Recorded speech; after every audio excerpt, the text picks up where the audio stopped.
दोस्तों आज की इस वीडियो में मैं आपके लिए लेकर आया हूं इतिहास से संबंधित 25 ऐसे महत्वपूर्ण प्रश्न जो काफ़ी इंपॉर्टेंट है और काफ़ी बार एग्जाम में पूछे जा चुके हैं। तो यदि आप किसी एग्जाम की तैयारी कर रहे हैं तो इस वीडियो को देखना बहुत ही जरूरी है, क्योंकि इस वीडियो में आपको वो सारे प्रश्न देखने को मिलेगा जो अभी एग्जाम में पूछे जाते हैं। तो दोस्तों वीडियो को लास्ट तक जरूर ही देखिएगा, क्योंकि लास्ट में मैं आपके लिए एक प्रश्न भी रखा हूँ जिसका आंसर आपको कमेंट बॉक्स में बताना है। तो चलिए शुरू कर लेते हैं हम लोग फर्स्ट क्वेश्चन को लेकर के। देखिए हम लोग का फर्स्ट क्वेश्चन है कि गौतम बुद्ध द्वारा भिक्षुणी संघ की स्थापना कहाँ की गई थी। दोस्तों काफी इंपॉर्टेंट है और काफी बार पूछे गए हैं। तो गौतम बुद्ध द्वारा भिक्षुणी संघ की स्थापना कहाँ की गई थी? सारनाथ में, कपिल वस्तु में, वैशाली में या फिर गया में?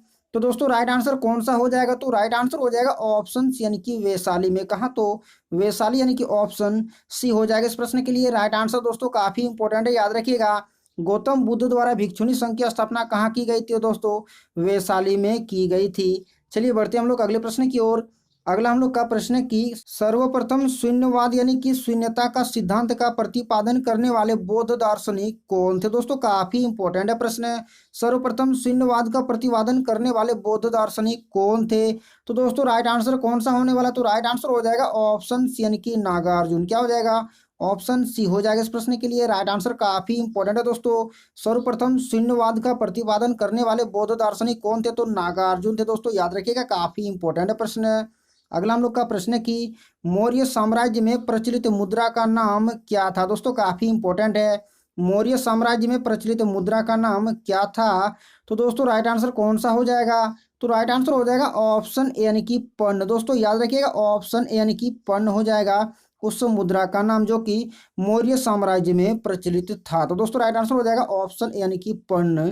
चलिए देखते हैं हम लोग के अगला इंपॉर्टेंट प्रश्न, जो कि हम लोग का अगला प्रश्न है कि किस विदेशी यात्री ने भारत का दौरा सबसे पहले किया था? दोस्तों काफी बार पूछा गया है प्रश्न, किस विदेशी यात्री ने भारत का दौरा सबसे पहले किया था? तो दोस्तों किस विदेशी यात्री ने, तो राइट आंसर कौन सा हो जाएगा? तो राइट आंसर हो जाएगा ऑप्शन बी यानी कि मेगास्थनीज। कौन थे? तो दोस्तों मेगास्थनीज यानी कि ऑप्शन बी हो जाएगा इस प्रश्न के लिए राइट आंसर। काफी बार पूछा गया दोस्तों, याद रखिएगा। किस विदेशी यात्री ने भारत का दौरा सबसे पहले किया था? तो दोस्तों मेगास्थनीज ने किया था। अब चलिए कुछ इंपॉर्टेंट की देख लेते हैं जो कि काफी इंपॉर्टेंट है। तो मेगास्थनीज चंद्रगुप्त मौर्य के काल में भारत आया था। दोस्तों आपको यह भी पूछा जाता है कि मेगास्थनीज किस शासक के काल में भारत आया था? तो दोस्तों याद रखिएगा, चंद्रगुप्त मौर्य के शासन काल में मेगास्थनीज भारत आया था। और आप यह भी याद रखिए कि मेगास्थनीज द्वारा लिखी गई पुस्तक कौन सी है? तो दोस्तों इंडिका, जो कि काफी बार पूछा गया है। इंडिका पुस्तक के लेखक कौन है? तो दोस्तों मेगास्थनीज है, याद रखिएगा। काफी इंपॉर्टेंट है ये। चलिए देखिए हम लोग का अगला प्रश्न है कि हर्षवर्धन के समय में कौन सा चीनी तीर्थयात्री भारत आया था? दोस्तों काफी बार पूछा गया प्रश्न, याद रखिएगा। हर्षवर्धन के समय में कौन सा चीनी तीर्थयात्री भारत आया था? तो दोस्तों राइट आंसर कौन सा हो जाएगा?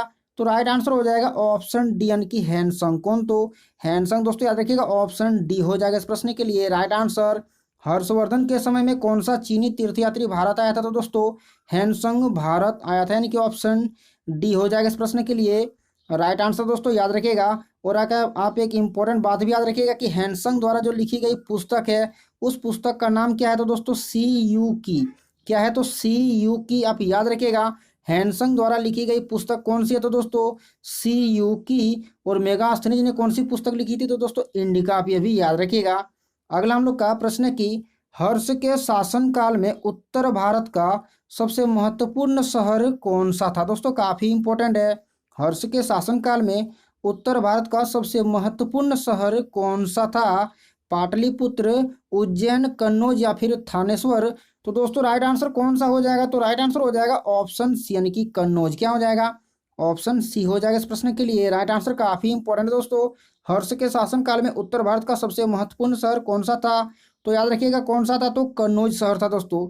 चलिए देखते हैं हम लोग अगला प्रश्न, जो कि हम लोग का अगला प्रश्न है कि मुद्रा राक्षस नामक पुस्तक का लेखक कौन था? दोस्तों काफी बार पूछा गया है, याद रखिएगा। मुद्रा राक्षस नामक पुस्तक का लेखक कौन था? तो दोस्तों विशाख दत्त, कौटिल्य, बाणभट्ट या फिर कलहन? तो राइट आंसर कौन सा हो जाएगा? तो राइट आंसर हो जाएगा ऑप्शन ए यानी कि विशाख दत्त। दोस्तों ऑप्शन ए हो जाएगा इस प्रश्न के लिए राइट आंसर। काफी इंपॉर्टेंट है, याद रखिएगा। मुद्रा राक्षस नामक पुस्तक का लेखक कौन था? तो दोस्तों कौन थे? तो विशाख दत्त, यानी कि ऑप्शन ए हो जाएगा इस प्रश्न के लिए राइट आंसर। इंपॉर्टेंट है, याद रखिएगा, क्योंकि काफ़ी बार एग्जाम में पूछे जा चुके हैं। चलिए बढ़ते हैं हम लोग अगले प्रश्न की ओर। अगला हम लोग का प्रश्न है कि निम्नलिखित में से भारत पर पहली बार आक्रमण करने वाला कौन था। दोस्तों काफ़ी बार पूछा गया है, निम्नलिखित में से भारत पर पहली बार आक्रमण करने वाला कौन था, अफगान, मंगोल, अरब या फिर तुर्क। तो दोस्तों राइट आंसर कौन सा हो जाएगा, तो राइट आंसर हो जाएगा ऑप्शन सी यानी कि अरब। किसने, तो अरबों ने भारत पर पहली बार आक्रमण किया था, यानी कि ऑप्शन सी हो जाएगा इस प्रश्न के लिए राइट आंसर। दोस्तों याद रखिएगा काफी इंपॉर्टेंट है। देखिए हम लोग का अगला प्रश्न है कि निम्नलिखित शहरों में से किसमें लिंगराज मंदिर अवस्थित है। दोस्तों काफी इंपॉर्टेंट है, निम्नलिखित शहरों में से किसमें लिंगराज मंदिर अवस्थित है। तो दोस्तों राइट आंसर कौन सा हो जाएगा, तो राइट आंसर हो जाएगा ऑप्शन ए यानी कि भुवनेश्वर। क्या हो जाएगा, तो दोस्तों भुवनेश्वर हो जाएगा इस प्रश्न के लिए राइट आंसर। निम्नलिखित शहरों में से किसमें लिंगराज मंदिर अवस्थित है, तो दोस्तों कौन सा राइट आंसर हो जाएगा, तो भुवनेश्वर यानी कि ऑप्शन ए हो जाएगा इस प्रश्न के लिए राइट आंसर। काफी इंपॉर्टेंट है दोस्तों, याद रखिएगा। देखिए हम लोग का अगला हम लोग का प्रश्न है कि श्रीलंका पर विजय प्राप्त करने वाला चोल वंश का सबसे प्रतापी राजा कौन था। दोस्तों काफी इंपॉर्टेंट है, श्रीलंका पर विजय प्राप्त करने वाला चोल वंश का सबसे प्रतापी राजा कौन था। तो दोस्तों राइट आंसर कौन सा होने वाला है, तो राइट आंसर हो जाएगा ऑप्शन बी यानी कि राजेंद्र प्रथम। दोस्तों याद रखिएगा ऑप्शन बी हो जाएगा इस प्रश्न के लिए राइट आंसर। श्रीलंका पर विजय प्राप्त करने वाला चोल वंश का सबसे प्रतापी राजा कौन था, तो राजेंद्र प्रथम। दोस्तों याद रखिएगा। देखिए हम लोग का अगला हम लोग का प्रश्न है कि आगरा नगर की स्थापना किसके द्वारा की गई थी। दोस्तों यह प्रश्न काफी बार पूछा गया है परीक्षाओं में, आगरा नगर की स्थापना किसके द्वारा की गई थी। तो दोस्तों राइट आंसर कौन सा हो जाएगा, तो राइट आंसर हो जाएगा ऑप्शन डी यानी कि सिकंदर लोदी। किसने, तो सिकंदर लोदी ने किया था। कब किया था, तो दोस्तों 1504 ईस्वी में किया था। फिर ये भी याद रखिएगा आगरा नगर की स्थापना किसके द्वारा की गई थी, तो सिकंदर लोदी के द्वारा की गई थी। कब, तो दोस्तों 1504 ईस्वी में की गई थी। याद रखिएगा इंपॉर्टेंट प्रश्न है। अगला हम लोग का प्रश्न है कि निम्नलिखित में से वह दिल्ली का सुल्तान कौन था जिसकी मृत्यु चौगान यानी कि पोलो खेलते हुए हुई थी। दोस्तों काफी बार पूछा गया प्रश्न है, निम्नलिखित में से वह दिल्ली का सुल्तान कौन था जिसकी मृत्यु चौगान यानी कि पोलो खेलते हुए हुई थी।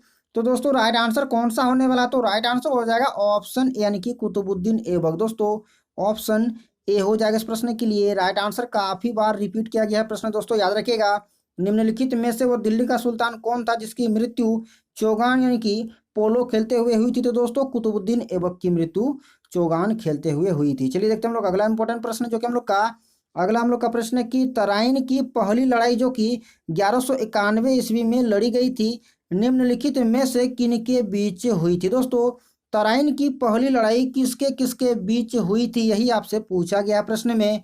तो राइट आंसर कौन सा हो जाएगा, तो दोस्तों याद रखिएगा राइट आंसर हो जाएगा ऑप्शन बी यानी कि मोहम्मद गोरी और पृथ्वीराज चौहान के बीच हुई थी। दोस्तों तराइन की पहली लड़ाई कब हुई थी, तो 1191 ईस्वी में हुई थी। किसके किसके बीच हुई थी, तो दोस्तों मोहम्मद गोरी और पृथ्वीराज चौहान के बीच हुई थी। काफी इंपॉर्टेंट याद रखिएगा।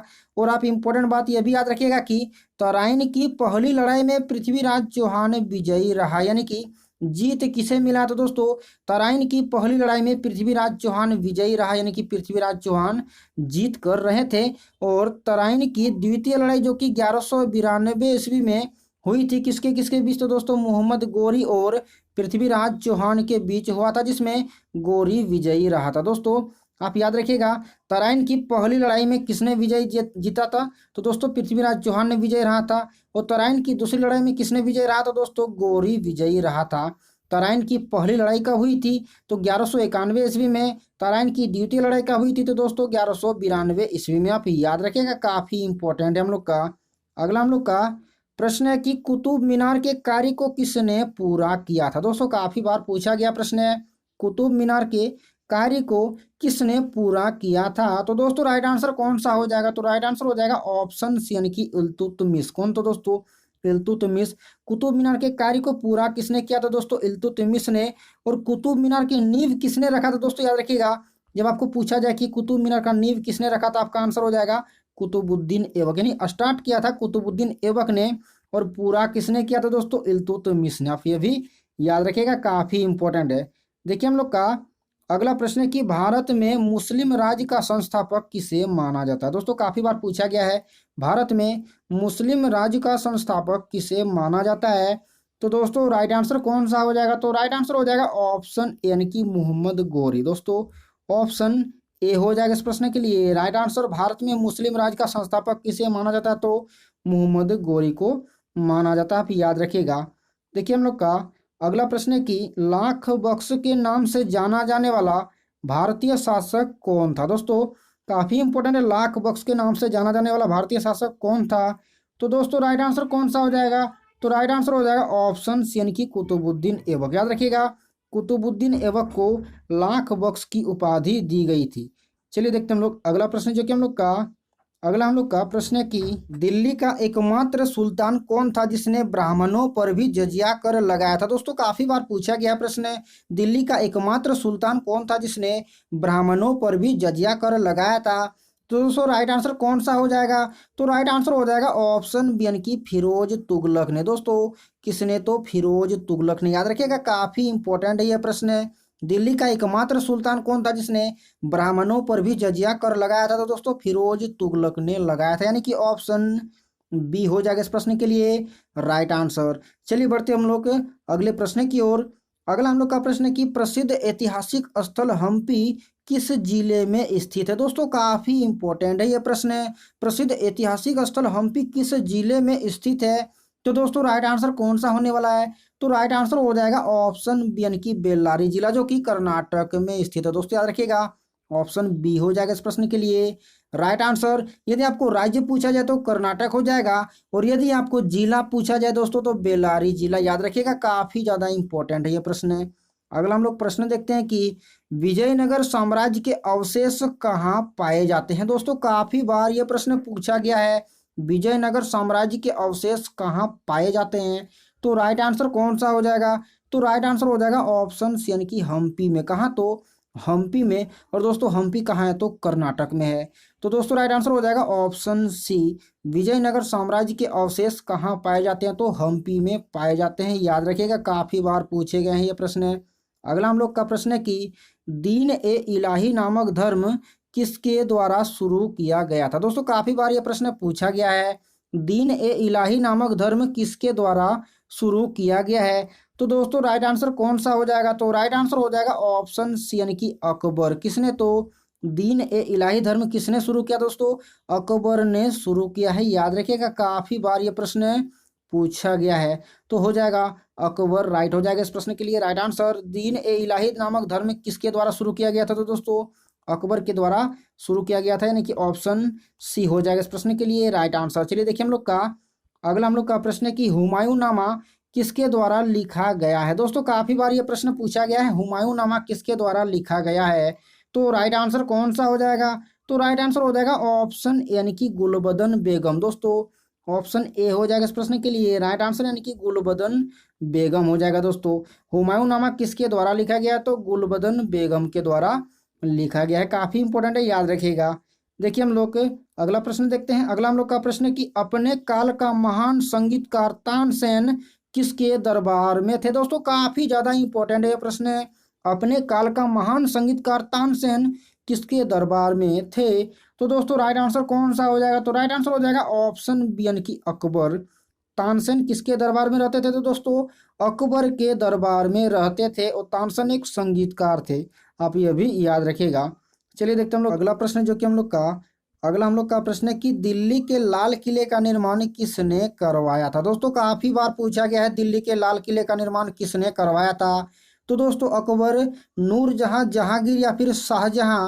तो राइट आंसर कौन सा हो जाएगा, तो राइट आंसर हो जाएगा ऑप्शन डी यानी कि शाहजहां ने। दिल्ली के लाल किले का निर्माण किसने करवाया था, दोस्तों याद रखिएगा शाहजहां ने करवाया था, यानी कि ऑप्शन डी हो जाएगा इस प्रश्न के लिए राइट आंसर। दिल्ली के लाल किले का निर्माण किसने करवाया था, तो दोस्तों याद रखिएगा शाहजहां ने करवाया था। चलिए देखते हैं हम लोग अगला प्रश्न, जो कि अगला हम लोग का प्रश्न है कि शाहजहां ने निम्नलिखित में से किस शहर में मोती मस्जिद का निर्माण करवाया था। दोस्तों काफी बार यह प्रश्न पूछा गया है, शाहजहां ने निम्नलिखित में से किस शहर में मोती मस्जिद का निर्माण करवाया था। तो दोस्तों राइट आंसर कौन सा हो जाएगा, तो राइट आंसर हो जाएगा ऑप्शन सी यानी कि आगरा में। कहाँ, तो याद रखिएगा आगरा में, यानी कि ऑप्शन सी हो जाएगा इस प्रश्न के लिए राइट आंसर। शाहजहां ने निम्नलिखित में से किस शहर में मोती मस्जिद का निर्माण करवाया था? तो दोस्तों आगरा शहर में करवाया था। चलिए देखते हैं हम लोग एक लास्ट का प्रश्न, जो कि हम लोग का लास्ट का प्रश्न है कि किस मुगल बादशाह ने जजिया नामक कर को पुनः लगाया था? दोस्तों काफी बार ये प्रश्न पूछा गया है, किस मुगल बादशाह ने जजिया नामक कर को पुनः लगाया था? तो राइट आंसर कौन सा हो जाएगा? तो राइट आंसर हो जाएगा ऑप्शन सी, यानी कि औरंगजेब ने। किसने? तो औरंगजेब ने, यानी कि ऑप्शन सी हो जाएगा इस प्रश्न के लिए राइट आंसर। किस मुगल बादशाह ने जजिया नामक कर को पुनः लगाया था? तो औरंगजेब ने लगाया था दोस्तों, यानी कि ऑप्शन सी हो जाएगा। याद रखिएगा काफी ज्यादा इंपॉर्टेंट है। अब देखिए एक प्रश्न मैं आपको देता हूं जिसका आंसर आपको कमेंट बॉक्स में बताना है। तो हम लोग का प्रश्न है कि मयूर सिंहासन जिसे तख्त ए ताउस भी कहते हैं, तो दोस्तों मयूर सिंहासन पर बैठने वाला अंतिम मुगल बादशाह कौन था? दोस्तों काफी इंपॉर्टेंट है, मयूर सिंहासन पर बैठने वाला अंतिम मुगल बादशाह कौन था? तो दोस्तों इन चारों ऑप्शन में से आपको बताना है कि जो भी ऑप्शन सही होगा वो आपको कमेंट बॉक्स में बताना है। तो इस वीडियो में इतना ही था दोस्तों, आप कमेंट करना बिल्कुल भी ना भूले। तो यदि आपको वीडियो पसंद आए तो वीडियो को आप लाइक कर लीजिएगा, और यदि आप चैनल पर नए आए हैं तो चैनल को सब्सक्राइब करके नोटिफिकेशन बेल को ऑल पर प्रेस कर लीजिएगा। तो दोस्तों इस वीडियो में इतना ही था, मिलते हैं हम लोग इसके नेक्स्ट वीडियो पर। तब तक के लिए आप सभी का धन्यवाद।